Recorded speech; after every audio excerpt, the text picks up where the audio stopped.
Hello children, welcome to your EVS video class. Children, I'm sure you all are happy, healthy, fine and safe in your homes. And you know that we have started a revision for evaluation 2. And I started chapter 7 of your EVS textbook, a revision of chapter 7. And its name is Places of Worship. In my previous video, I explained you the meaning of place of worship. Place of worship कहते किसे हैं, क्या होता है और ये कैसे हमारे बात जो नॉर्मल हमारे जो होम्स होते हैं, हमारे हाउस होते हैं, उससे वो किस तरह अलग होता है, ये मैंने आपके साथ एक्सप्लेन किया था, आपको बताया था। हमने स्टार्ट किया था अलग अलग रिलीजन के प्लेस ऑफ वर्शिप को डिस्कस करना शुरू किया था। मैंने बताया था कि अलग अलग रिलीजन के प्लेस ऑफ वर्शिप को क्या कहते हैं। जो 7 मेजर रिलीजन्स हैं उनको हम डिस्कस करेंगे, पर मैंने आपको सिर्फ 4 जो मेजर रिलीजन है पहले उनके प्लेस ऑफ वर्शिप के नाम आपको बताया था। लाइक हिंदुइज्म, हिंदूज का टेम्पल, इस्लाम जो मुस्लिम लोग होते हैं कम्युनिटी के उनका है मॉस्क, क्रिश्चियन लोगों का प्लेस ऑफ वर्शिप है चर्च और सिख लोगों का प्लेस ऑफ वर्शिप है गुरुद्वारा। ठीक है, ये 4 मैंने आपको बताया था। और हम टेम्पल डिस्कस कर रहे थे कि टेम्पल क्या होता है, कैसा होता है, और कुछ फेमस टेम्पल्स हम डिस्कस कर रहे थे इंडिया के। चिल्ड्रन, टेम्पल है वो प्लेस ऑफ वर्शिप है हिंदूज का, हिंदू लोगों का प्लेस ऑफ वर्शिप को टेम्पल कहते हैं। जो अलग अलग डिजाइन के अलग अलग स्ट्रक्चर का हो सकता है, लेकिन एक कॉमन फीचर मैंने आपको बताया था। टेम्पल का कॉमन फीचर होता है उसका शिखर जो कोन के शेप में होता है। वो आपको ऑलमोस्ट सारे ही टेम्पल्स में आपको दिखेगा। कुछ ऐसे टेम्पल्स होंगे जिसमें कि वो नहीं बना होता है, वो शिखर नहीं होता है, बट ऑलमोस्ट सब में होता है विद इधर फ्लैग और कलश और कुछ उस शिखर पे रहता है। त्रिशूल हो सकता है, ट्राइडेंट जिसको बोलते हैं, या कलश हो सकता है, या चक्र हो सकता है, या सिंपली फ्लैग हो सकता है उस शिखर पर। हमने फेमस टेम्पल के बारे में मैंने आपको बताना शुरू किया था, जैसे कि Akshardham, Jagannath temple, Tirupati Balaji temple, Vaishno Devi temple, ये सब मैंने कुछ टेम्पल्स आपको बताए थे।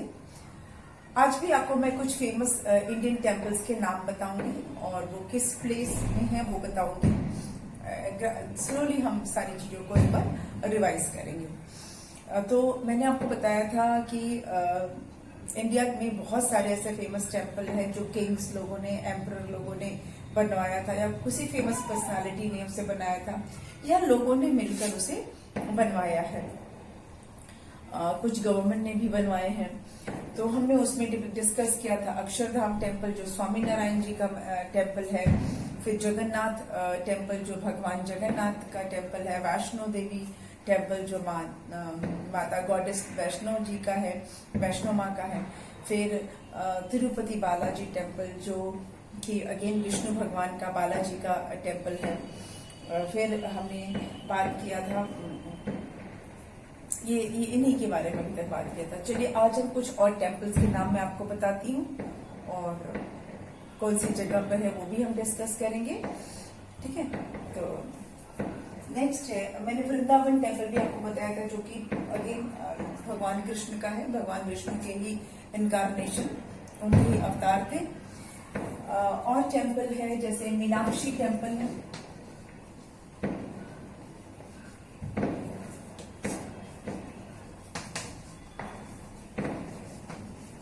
मीनाक्षी टेम्पल है तमिलनाडु में।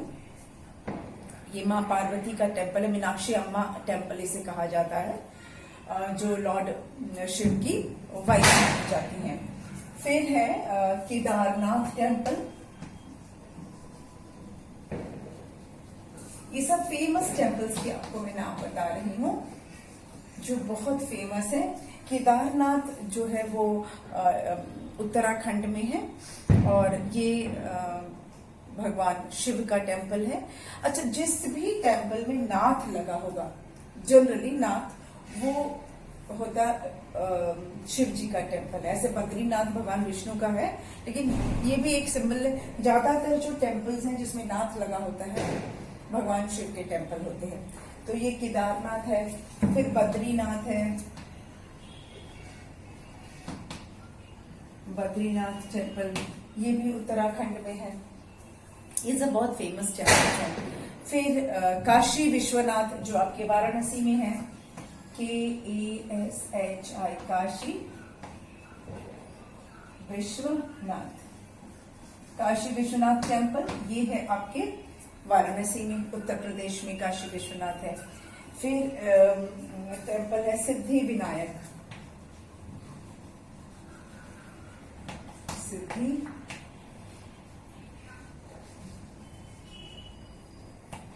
सिद्धि विनायक टेम्पल, ये लॉर्ड गणेश का टेम्पल है जो कि महाराष्ट्र में मुंबई में है, ये सिद्धि विनायक टेम्पल। फिर है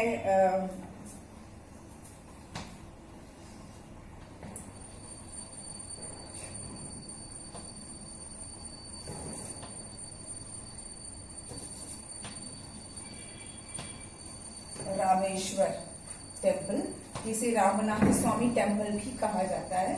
रामेश्वर टेम्पल जो कि तमिलनाडु में है, कन्याकुमारी, इसे रामस्वामी टेम्पल भी कहा जाता है। फिर टेम्पल है सोमनाथ, ये एक ऐसा टेम्पल है जिसे कई बार तोड़ा गया, कई बार आक्रमणकारियों ने जो थे उन्होंने इसको तोड़ा, लुटेरे ने इसको तोड़ा, इसका सारा खजाना लूट कर ले गए। ऑलमोस्ट 16 टाइम्स इस पर अटैक किया गया, लेकिन हर बार इसको बनवा दिया गया। ये सौराष्ट्र में है, गुजरात का जो कोस्टल एरिया है जिसे सौराष्ट्र कहा जाता है, तो ये टेम्पल सौराष्ट्र में है। और ये बहुत फेमस टेम्पल है भगवान शिव का, अरब सागर के पास। बिल्कुल अमेजिंग इसकी ब्यूटी है, और जैसा मैंने बताया कि इसको कई बार तोड़ा भी गया है, सोमनाथ टेम्पल। फिर है द्वारका, द्वारका टेम्पल, ये समुद्र के अंदर है, अरब सागर के अंदर है। ये भगवान कृष्ण का टेम्पल है, द्वारकाधीश जिनको कहा जाता है, भगवान कृष्ण को द्वारकाधीश भी कहा जाता है। द्वारका नगरी उन्होंने बसाई थी और वहां का ये टेम्पल है, द्वारका टेम्पल है। दो द्वारका है, एक भेट द्वारका है और एक ये द्वारका का टेम्पल, ये भी बहुत ही फेमस टेम्पल है। फिर है दक्षिणेश्वर काली, इसको इरेज कर देते हैं, फिर आपको बताती हूँ।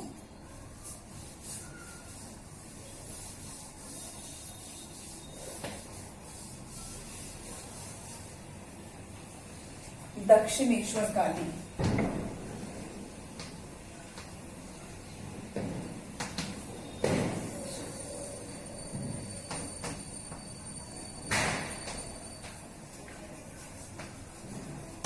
दक्षिणेश्वर काली टेम्पल जो माँ काली का टेम्पल है, और ये कोलकाता में है, वेस्ट बंगाल में है ये टेम्पल। फिर कालीबाड़ी टेम्पल है, कालीबाड़ी टेम्पल, ये भी माँ काली का टेम्पल है। और फिर है, ऐसे तो बहुत सारे टेम्पल है, Konark sun temple, Konark sun temple, इसके बारे में मैंने आपको बताया था जब मॉन्यूमेंट्स ऑफ इंडिया जब हम पढ़ रहे थे, तो मैंने आपको ये सन टेम्पल के बारे में बताया था कि ये लॉर्ड जो सन है, गॉड सन है, उनको डिवोटेड है ये टेम्पल, कोणार्क टेम्पल। ये बहुत ही पुराना टेम्पल है, ठीक है। फिर हम बात करेंगे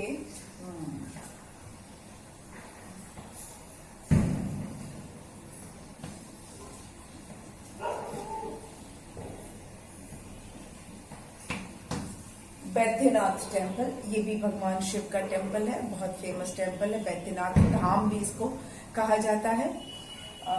उसके अलावा कामाख्या टेम्पल,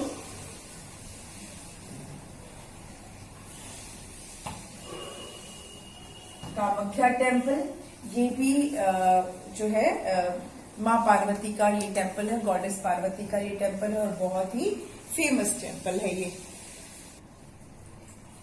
फिर है कामाख्या टेम्पल हो गया। ये भी बहुत ही यूनिक टेम्पल है, इसके पीछे की एक स्टोरीज है, पर वो स्टोरी हम अभी डिस्कस नहीं करेंगे। पर ये बहुत फेमस टेम्पल है।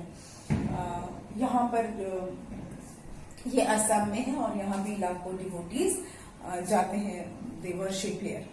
Then there is a temple called Kal Bhairav.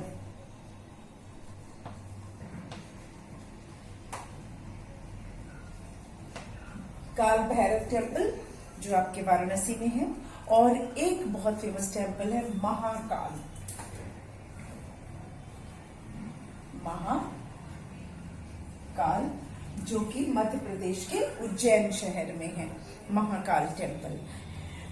ये तो कुछ थे। इसके अलावा साउथ में बहुत सारे टेम्पल हैं, जैसे बृहदेश्वर टेम्पल, उसके बाद है मुर्देश्वर टेम्पल, दिलवाड़ा टेम्पल। एक मैं इम्पोर्टेंट आपको मैंने इसका इमेज भी दिखाया था जब हम मॉन्यूमेंट्स ऑफ इंडिया पढ़ रहे थे, उसमें मैंने आपको बताया पद्मनाभन स्वामी टेम्पल, PAD पद्म।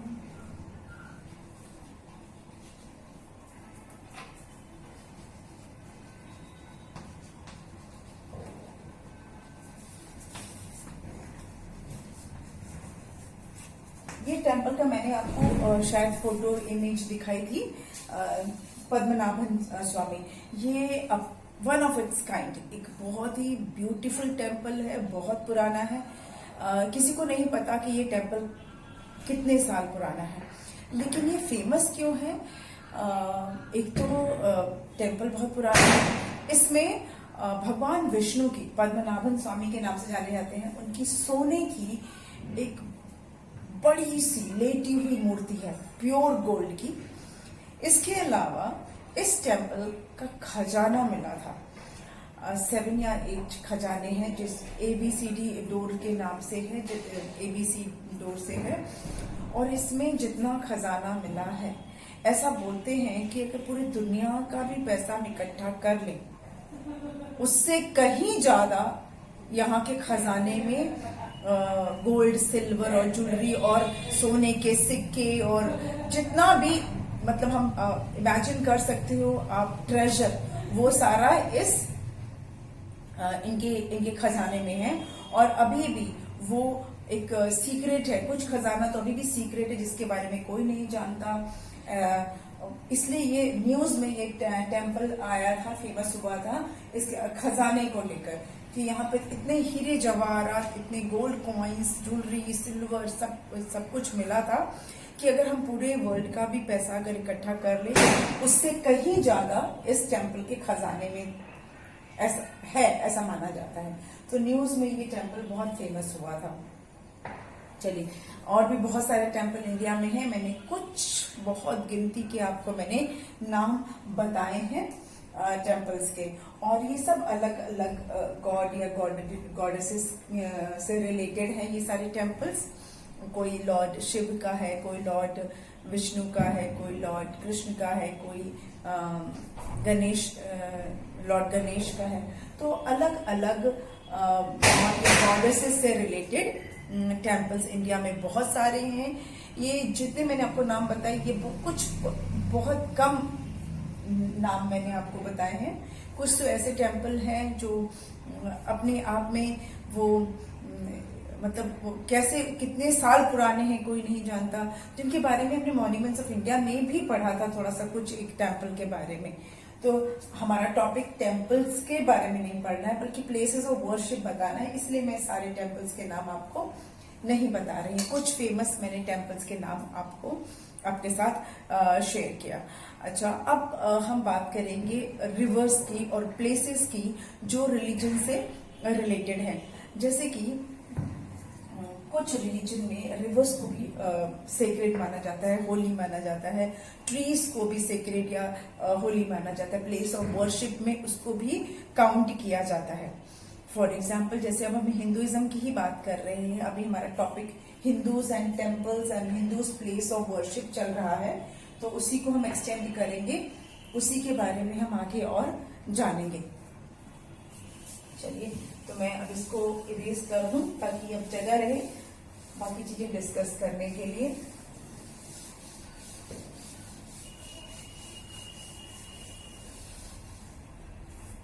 अभी हम Hindus and their place of worship का टॉपिक है हमारा, है ना।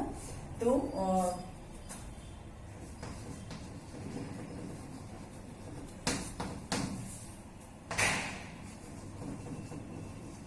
प्लेस ऑफ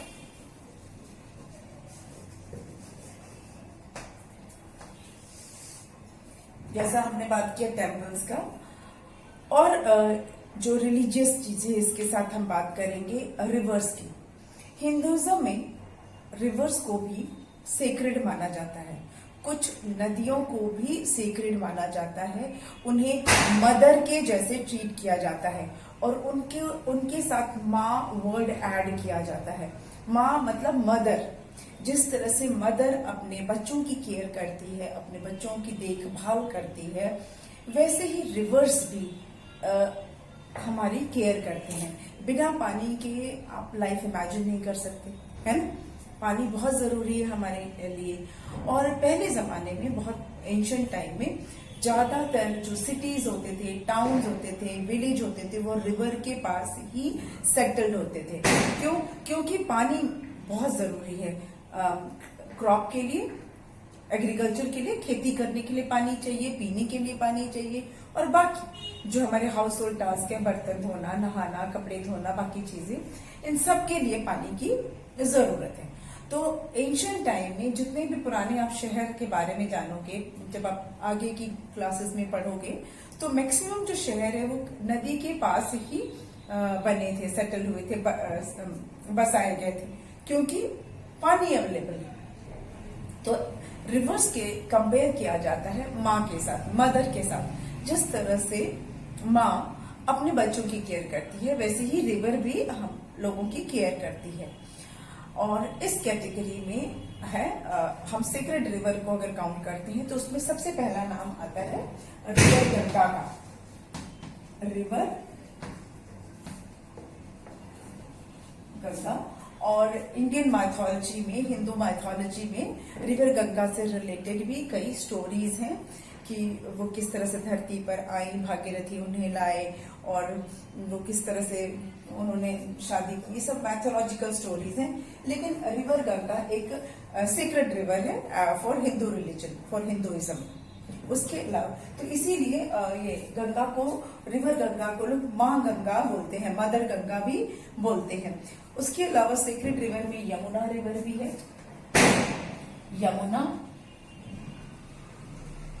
और हिंदूज में हर ज्यादातर रिवर को माँ वर्ड से, जैसा मैंने बताया, माँ गोदावरी, माँ नर्मदा, इस तरह से बोला जाता है। रिवर के साथ माँ नाम लगाया जाता है, माँ गंगा, माँ यमुना और माँ गोदावरी, माँ नर्मदा, इस तरह से बोला जाता है, क्योंकि ये सेक्रेड रिवर्स मानी जाती हैं। इसके अलावा ट्रीज, हिंदुइज्म में ट्रीज भी वर्शिप, ट्री का भी वर्शिप किया जाता है। यस, बिल्कुल। हम प्लेस ऑफ वर्शिप बात कर रहे हैं, तो पेड़ों के नीचे भी पूजा की जाती है, प्रेयर किया जाता है हिंदुइज्म में। और इसमें सेक्रेड ट्री है पीपल एंड बनियन ट्री। और नॉर्थ इंडिया में तो नीम का ट्री भी है। ये इन ट्रीज को सेक्रेड ट्री की कैटेगरी में लाया जाता है। पीपल ट्री के नीचे, आपने घर के आसपास अगर आपके पीपल का ट्री होगा तो आपने अक्सर देखा होगा कोई वहां पर लैंप जल रहा होता है, दिया जलाया जाता है, कुछ लोग वहां पर कुछ प्रेयर जो ऑफर किया होता है वो सब रखा रहता है, प्रसाद चढ़ाया रहता है। ऐसा माना जाता है कि लॉर्ड शनि जो है उनका यहाँ पर अबोर्ड है। तो पीपल के पेड़ के नीचे आपको अक्सर प्रेयर करते हुए लोग दिखेंगे, दिया दीपक वगैरह जलाते हुए दिखेंगे। तो हिंदुइज्म में पीपल ट्री को भी सेक्रेड ट्री माना जाता है और यहाँ भी लोग वर्शिप करते हैं। उसके अलावा आपने देखा होगा पीपल ट्री में लोग रेड कलर का ऐसे धागा भी बांधते हैं प्रेयर करते समय। और सिर्फ पीपल के ट्री में नहीं, बरगद का पेड़ जिसको हिंदी में वट वृक्ष कहा जाता है, और बरगद का पेड़ जिसे हम इंग्लिश में बनियन ट्री बोलते हैं, हिंदी में बरगद बोलते हैं या वट बोलते हैं। और यहाँ इसे भी प्लेस ऑफ वर्शिप की तरह ही ट्रीट किया जाता है। बनियन ट्री के नीचे भी लोग बैठकर वर्शिप करते हैं, पूजा करते हैं, प्रेयर ऑफर करते हैं। लेडीज जो है वो धागा बांधती हैं, रेड कलर का देखा होगा, दीपक चलाया जाता है इसके नीचे। फिर है नीम ट्री। नीम ट्री को भी वर्शिप उधर भी किया जाता है। नीम को तो वैसे भी मेडिसिनल प्लांट है, इसके बहुत सारे मेडिसिनल वैल्यूज हैं, तो ये बीमारियों को ठीक करने में इसका यूज होता है, तो इसको वर्शिप भी किया जाता है। और नॉर्थ में स्पेशली उत्तर प्रदेश और बिहार स्टेट में नीमी माई या निमिया माई इसको कहा जाता है। माँ के जैसे नीम के ट्री को कंपेयर किया जाता है, माँ से कंपेयर किया जाता है नीम ट्री को, और निमिया माई या नीम माँ बोला जाता है। तो ये ट्रीज को भी हिंदुइज्म में प्लेस ऑफ वर्शिप की तरह ही मान लीजिए या थिंग ऑफ वर्शिप मान लीजिए, क्योंकि इसके नीचे बैठ के भी प्रेयर किया जाता है और इनकी भी प्रेयर किया जाता है। तो ये नेचर की चीजें हैं, मतलब नेचर की वर्शिपिंग है। तो इसके पीछे एक लॉजिक भी था कि अगर हम पेड़ों में अगर हम गॉड देखेंगे, पेड़ों को अगर हम गॉड की तरह ट्रीट करेंगे तो हम पेड़ को अननेसेसरी काटेंगे नहीं। और आपको पता है कि ट्रीज कितने इंपॉर्टेंट है लाइफ के लिए। पेड़ हैं तभी हम हैं, पेड़ों से हमें ऑक्सीजन मिलता है, पेड़ जो है वो एयर को क्लीन करते हैं, हमें फ्रेश एयर देते हैं। तो ये जितने भी पेड़ हैं, पीपल का ट्री सबसे ज्यादा ऑक्सीजन देता है, नीम का ट्री एयर को प्यूरिफाई करते हैं, बनियन ट्री इनके नीचे, बनियन ट्री के नीचे कितने ट्रीज जो है उनको प्रोटेक्शन मिलता है। तो इस तरह से ये जो पेड़ है ये एनवायरमेंट के लिए कितने इम्पोर्टेंट हैं, कितने इनकी इम्पोर्टेंस है। और इसी इम्पोर्टेंस को शायद देखते हुए पहले के लोगों ने इन्हें वर्शिप का चीज बना दिया कि लोग श्रद्धा से इन ट्रीज को प्रोटेक्ट करेंगे, अननेसेसरी काटेंगे नहीं, क्योंकि पेड़ों का इम्पोर्टेंस हमसे ज्यादा पहले के लोगों को पता था, तभी वो इतने ट्रीज लगाते थे। पहले आप देखते होंगे हर घर के सामने कुछ ना कुछ पेड़ लगा रहता था। अगर आप गांव में, विलेज में जाएंगे तो आप देखेंगे कि हर घर के पास कोई ना कोई पेड़ लगा रहता, आम का, अमरूद का, या कोई भी जो सीजनल फ्रूट्स होते थे उसका ट्री रहेगा, और कुछ नहीं तो नीम का पेड़ रहेगा, पीपल का पेड़ तो रहेगा। इस पहले के लोगों को पेड़ों का इम्पोर्टेंस पता था, ट्री का इम्पोर्टेंस पता था कि किस तरह से ट्री हमारी लाइफ के लिए इम्पोर्टेंट है। लेकिन अब हम क्या कर रहे हैं, पेड़ों को घर बनाने के लिए काट दे रहे हैं, मॉल बनाने के लिए काट दे रहे हैं, रोड्स बनाने के लिए काट दे रहे हैं ट्रीज को। तो अगर हम पेड़ों के साथ अगर उसको गॉड को रिलेट कर देंगे या कोई डिवोशनल वैल्यूज के साथ डाल देंगे तो लोग डर के मारे या श्रद्धा से पेड़ों को काटेंगे नहीं। ये एक हो सकता है इसके पीछे लॉजिक हो कि क्यों पेड़ों को नहीं काटा जाता था, या पेड़ों को क्यों पूजा की जगह बना दी गई, प्रेयर करने की जगह बना दी गई, ताकि लोग डर के मारे भी पेड़ों को ना काटें और उनके प्रति एक डिवोशन रखें कि गॉड नाराज हो जाएंगे। तो ये सुपरस्टिशन नहीं है, अंधविश्वास नहीं है, बल्कि इसके पीछे लॉजिक है कि पेड़, अगर हम पेड़ के नीचे बैठ के पूजा कर रहे हैं या पेड़ की पूजा कर रहे हैं तो in a way we are protecting nature, हम नेचर को प्रोटेक्ट कर रहे हैं, पेड़ों को कटने से रोक रहे हैं। And we all know how important trees are. तो ये एक बिलीव है और ये भी एक thing of worship, place of worship, ये आ जाता है ट्रीज। रिवर तो मैंने बताया कितने हमारी जो हिंदू रिलीजन में कितनी ऐसे पूजा है जिसका डायरेक्ट रिलेशन रिवर से है। अभी कुछ दिनों में आप देखेंगे छठ पूजा शुरू होगी, डाला छठ जिसको कहते हैं, जो उत्तर प्रदेश और बिहार का एक महापर्व जिसको कहा जाता है। पर्व मतलब फेस्टिवल, तो ग्रेट फेस्टिवल और कहलाता है उत्तर प्रदेश और बिहार का डाला छठ, जिसका डायरेक्ट रिलेशन रिवर से भी है। ऑफ कोर्स इसमें सन गॉड की पूजा की जाती है, सन गॉड को ऑफरिंग दी जाती है, लेकिन रिवर के साथ। रिवर में खड़े होती हैं लेडीज, पानी में खड़ी होती हैं और सन गॉड को अर्घ देती हैं। तो डायरेक्ट हुआ ना रिवर से कनेक्शन।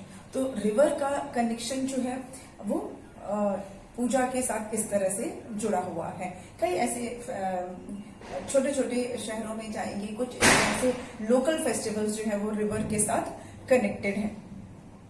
तो ये इसको हम सुपरस्टिशन नहीं मानेंगे, इसको हम ये मानेंगे कि नेचर वर्शिपिंग है। नेचर की इंपॉर्टेंस को समझना, हम इसी बहाने नदी को साफ करेंगे, नदियों को साफ रखेंगे, नदियों के को प्रोटेक्ट करेंगे। पानी है, पेड़ है तो जीवन है। मतलब नेचर की चीजें अगर है तभी हम सरवाइव कर सकते हैं। अगर ट्री है, एयर है, वाटर है, ये सारी चीजें हमारे सर्वाइवल के लिए सबसे ज्यादा जरूरी है।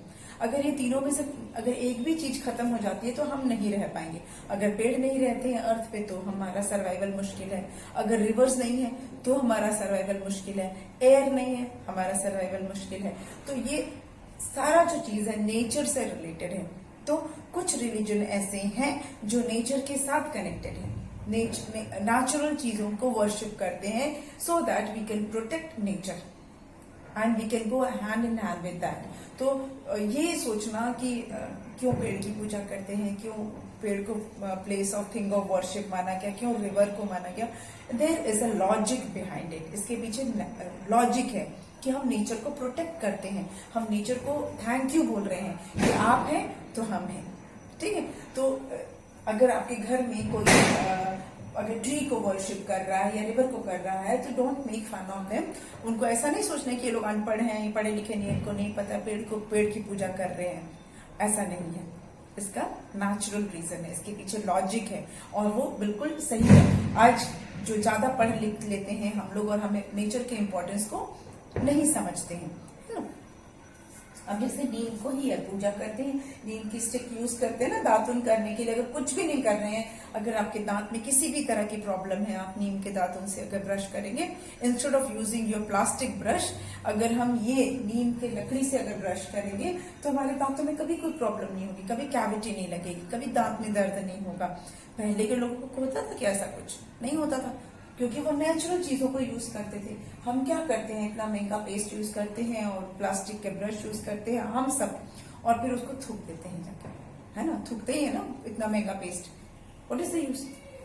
लेकिन अगर नीम की लकड़ी से करेंगे तो आपको कोई प्रॉब्लम नहीं होगी। तो ये नेचर वर्शिपिंग है। प्लीज, हम जब वर्शिप की चीज पढ़ रहे हैं तो इसमें नेचुरल चीजों को भी हम पढ़ेंगे। तो हर रिलीजन के भी जो होता है वो एक लॉजिक को लेके चलता है, जो नेचर से कनेक्टेड होते हैं। ठीक है। हर रिलीजन में कुछ ना कुछ ऐसा जरूर होगा जो नेचर से रिलेटेड होगा। तो ये सारा चीज जो है, ये हमने जो हिंदुज्म के बारे में हम पढ़ रहे हैं, हमने टेम्पल्स के बारे में पढ़ा, हमने देखा कि किस तरह से जो है ट्रीज एंड रिवर्स की भी वर्शिपिंग की जाती थी हिंदुइज्म में, और की जाती है इनफैक्ट। अब बात करते हैं होली बुक।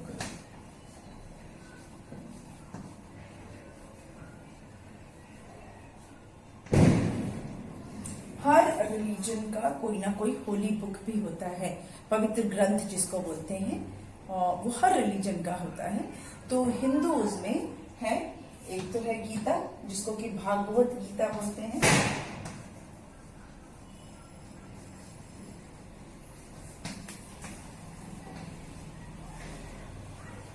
ठीक है, भागवत गीता है। उसके बाद क्या है, रामायण जो कि महाकाव्य भी कहा जाता है, महाभारत,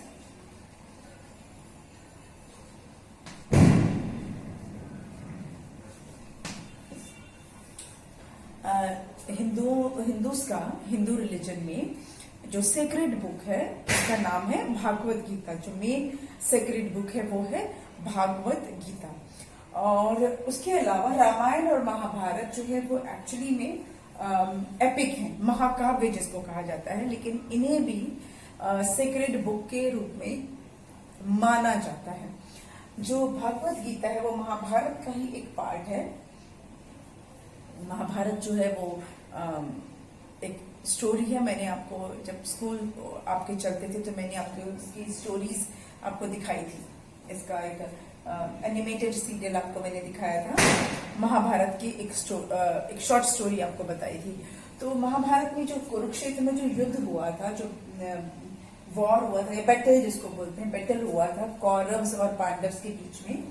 उस बैटल से पहले अर्जुन जो है अपने फैमिली मेंबर्स के साथ फाइट नहीं करना चाहते थे, तो कृष्ण ने उनको कुछ उपदेश दिया था, जो कि इस भागवत गीता में मेंशन है। बट ये उपदेश सिर्फ अर्जुन के लिए नहीं है, it is for the entire world. इसमें जो बातें लिखी है वो किसी एक पर्सन के लिए नहीं है, it is for the entire world, सारी दुनिया के लिए है। इसमें जो बातें हैं, भागवत गीता को one of the most popular sacred book के रूप में माना जाता है, क्योंकि इसमें जो बातें लिखी हैं वो बहुत ही जेन्युइन है और हमारी डे टू डे लाइफ से रिलेटेड है, और ये सब पे एप्लीकेबल है। भागवत गीता में जो लिखा है वो सब पे एप्लीकेबल है।